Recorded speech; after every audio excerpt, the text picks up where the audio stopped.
All right.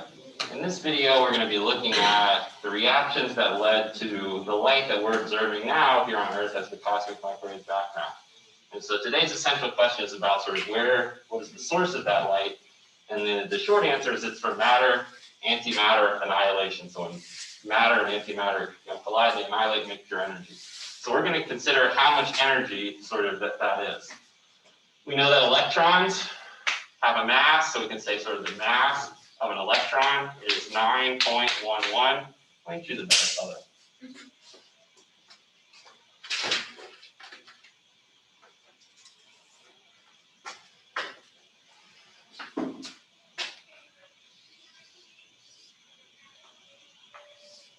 It's harder on the eyes. 9.11 by 10 to the negative 31 kilograms. So in standard form now.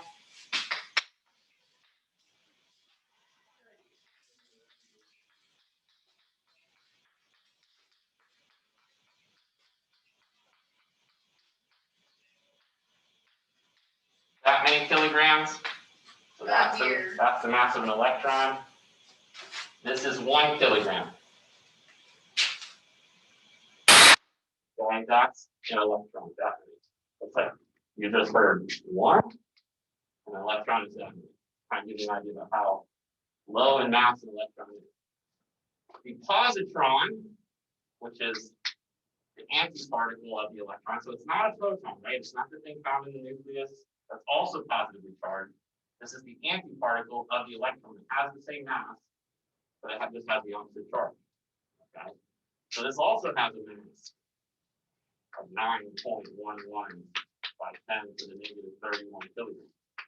And what we want to use here today is first Einstein's famous equation, which says that energy is equal to mass times the speed of light squared.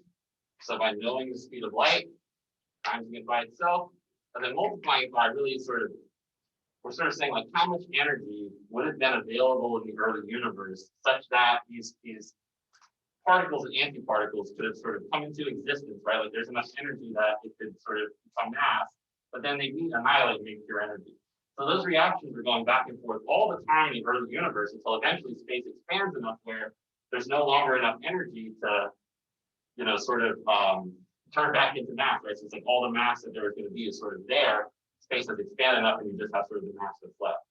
And for some reason, there was more of this type of matter than there was antimatter. And so like what's left over is just all the radiation from those reactions. We observe it today as the cosmic microwave background.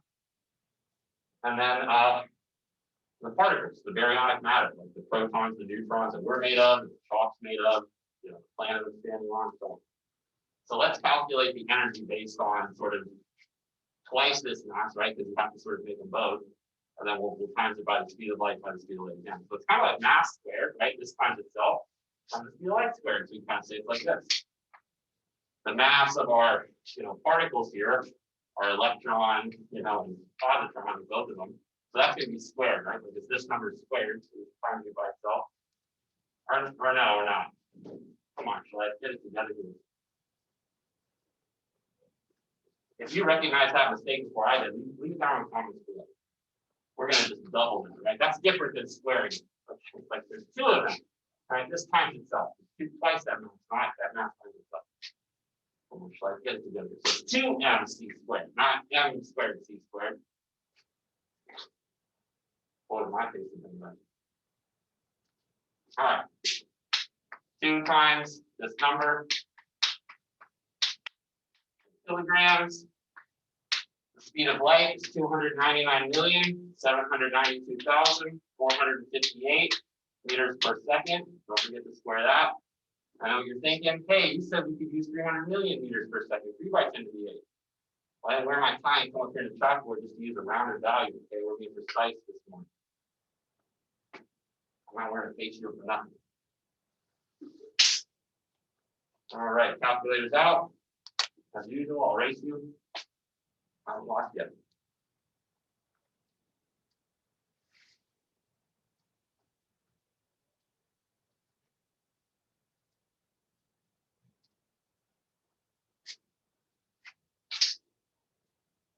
Some of the people viewing on YouTube later are going to say, I beat you to it. I've already got the answer, but I've had it long ago. Okay, so haven't done it. So everybody out there that's calculating, the e-learners are going to call it on your mic. Let's hear it from the voice from above. It picks up really good on the video too. Come on, e-learners. I got high hopes for you. Hands down in the class. Okay, let's give the e-learners a chance. Hands down, please. All right, I'm about to call one of them. Yeah, correct. Whoever said it. 1.6 by 10 to the negative 13, whatever it was. Somebody in the back had it. Who had 1.6? Let's call it 4 by 10 to the negative 13. It seems like not a lot of energy, right? Well, it's very, very low mass, right? So even though this is a pretty big number, and even when we square it, it's even bigger. That's a really, really tiny mass, okay? The energy, the unit here is joules of energy, so physics students will hopefully know that a kilogram meter squared per second squared, those are the base units of joules, the derived unit that we use for energy in physics.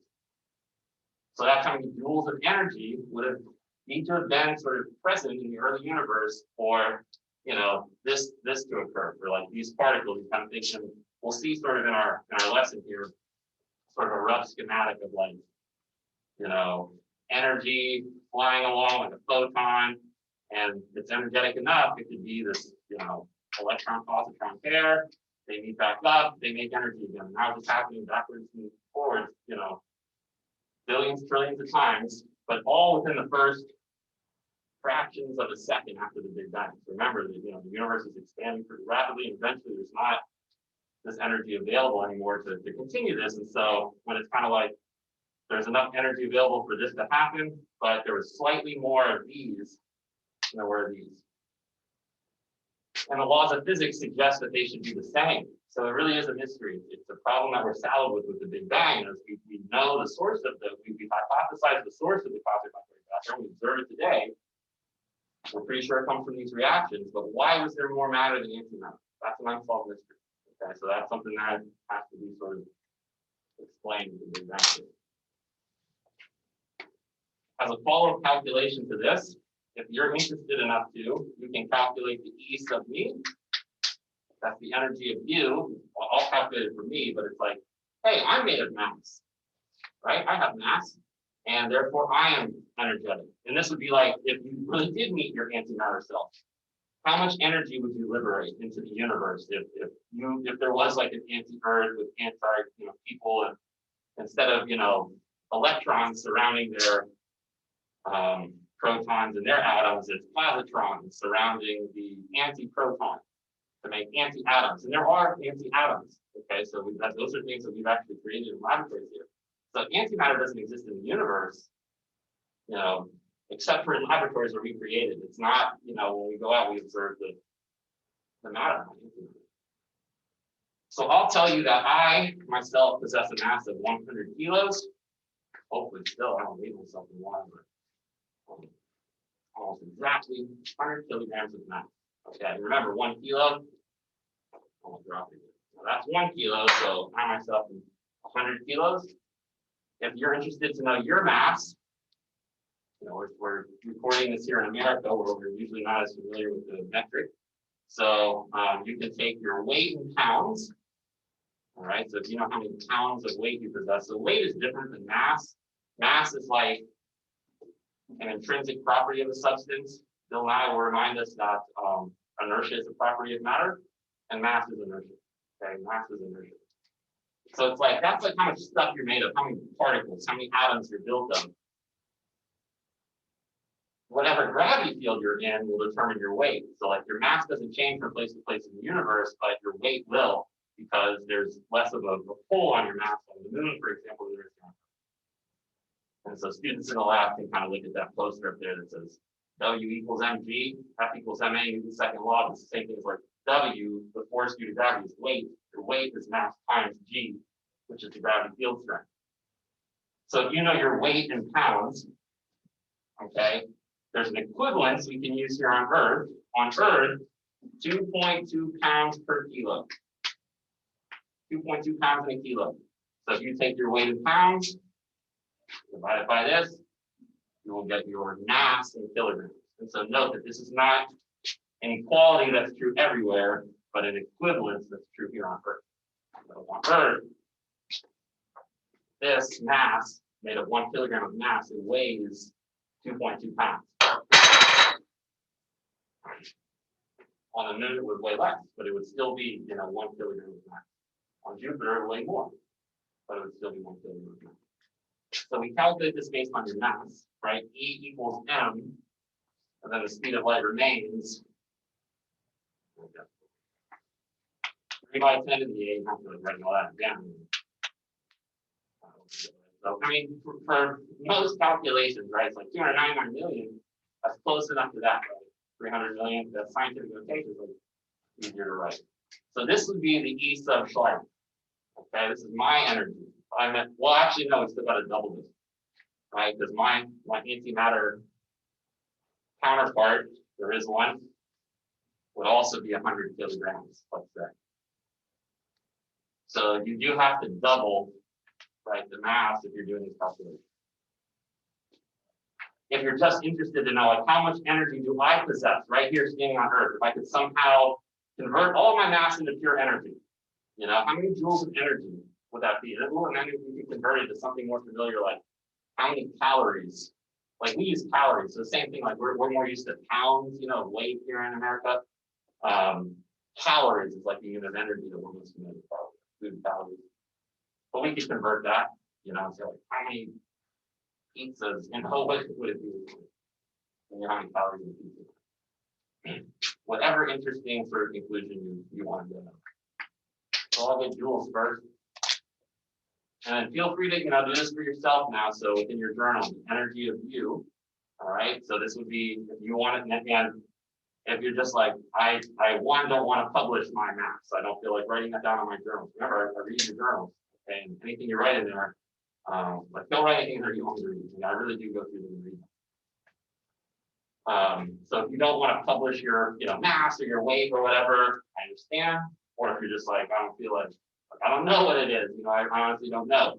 Feel free to just use mine as an example, but have this as a practice calculation. We're going to do calculations like this on Friday, not this Friday, but we're studying the Big Bang for a few weeks now. This is the mathematics does get more involved. Okay, we're going to study things called scale factor, the density evolution, the energy evolution of the universe. How did the energy of the universe change? Like it changed, right? It's not like this anymore. These reactions are not occurring anymore. So it's changed. Yeah. It's all up yours.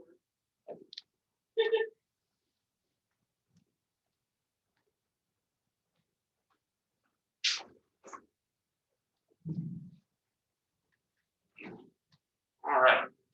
So we've got 200 times I might as well just use that again. I'm going to use this stuff. 299792458.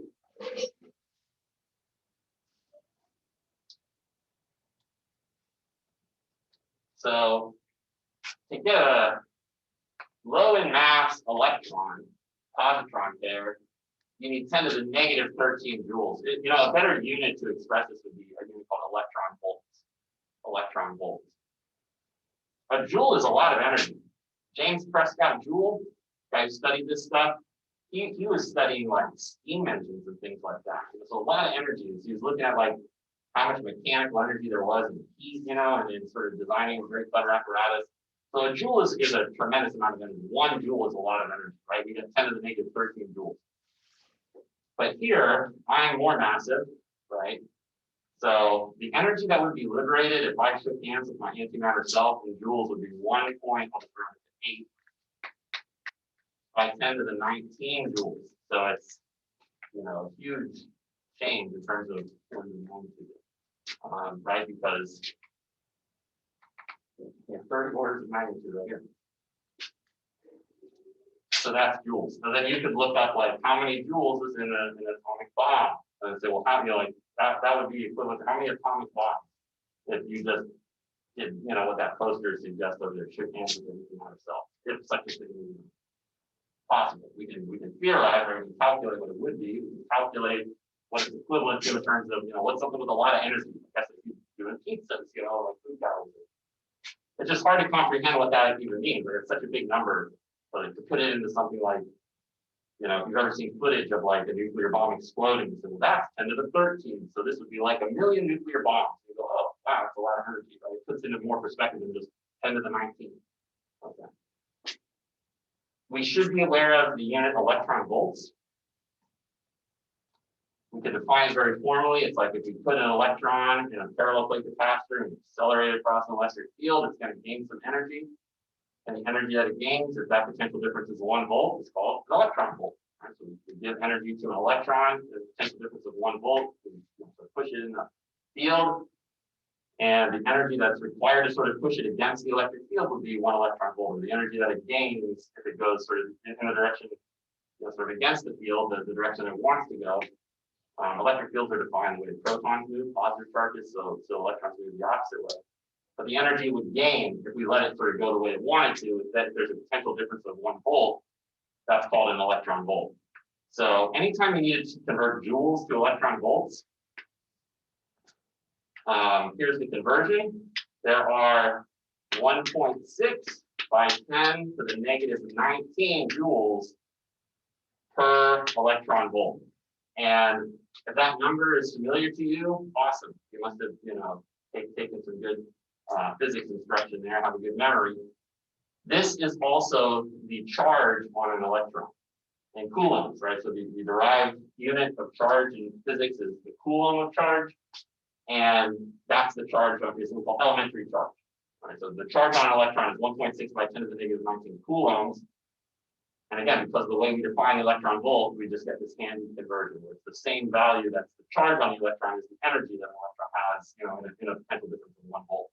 So you just divide this by this, and then you'll be in electron volts. And so to sort of, it's a more sensible unit when the energies are pretty low. Okay, here the energies are very high. You wouldn't want to express this in electron volts because you divide this by 10 to the negative 19 and your numbers just get huge. So the point is like, choose a sensible unit for what you're measuring. In astronomy, we've defined the astronomical unit as the Earth-Sun distance. So it's convenient to say Pluto is 39 astronomical units away, instead of saying it's however many billions and trillions of miles. It's not trillions, billions of miles, hundreds of millions. All right, so we'll take 1.64 by 10 raised to the negative 13, and then divide that by, you have to open parentheses. If you're practicing this calculation because you're sort of concerned with, I want to be able to do these come quiz time.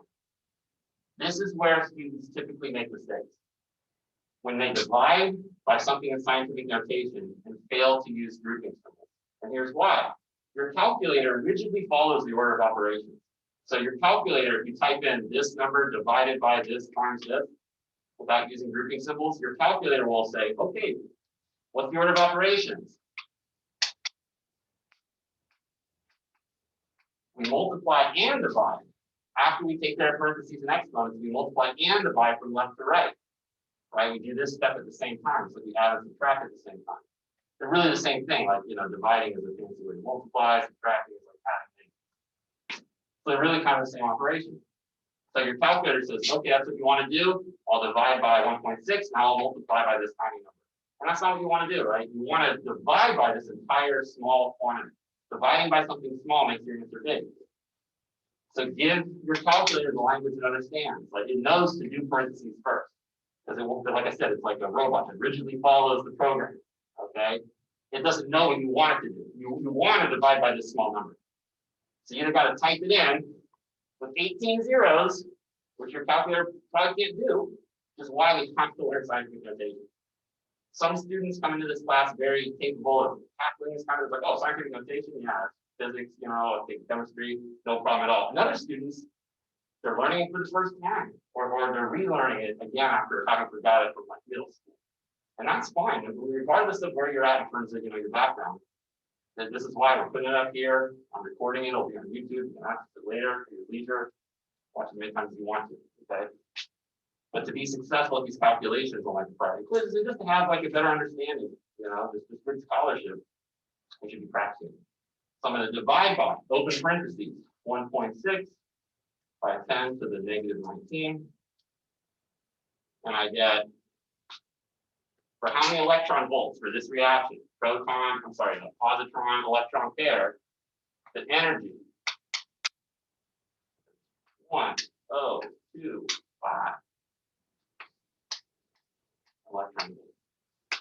So 1.025 million electron volts. 1.03 mega electron volts. That's probably the cleanest way to write it. How much energy is in the universe today? On average, much less than this. Okay, so this was only very early on in the universe's history when that energy would have been available in space for these reactions to go. All right, so make sure you've got, like I said, if you want to have this as an example, this is my energy, 1.8 by 10 to the 19 joules. You know, you could look up, like I said, about 10 to the 13 joules would be like a small atomic bomb. So that's like what, 1 million atomic bombs. Just to kind of, see how much energy like you possess just by virtue of the fact that you're in mass. Right? There's lots of energy inside of mass. And we'll study sort of the implications of that knowledge and how that's affected our society in a class discussion, before this is all sort of over here this lesson. All right.